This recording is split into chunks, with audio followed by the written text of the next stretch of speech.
আজ 15ই আগস্ট 2024, কিন্তু হবে না কোনো উৎসব উদযাপন, কারণ সমাজ আজ বাকরুদ্ধ।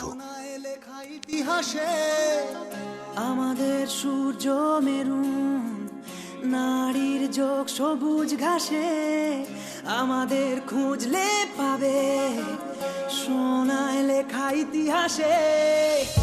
আমাদের রক্তে খেলা, খেলার ছলে বিপ্লবী বেশ, আমরাই কখনো মুখ, কখনো দল, কখনো দেশ।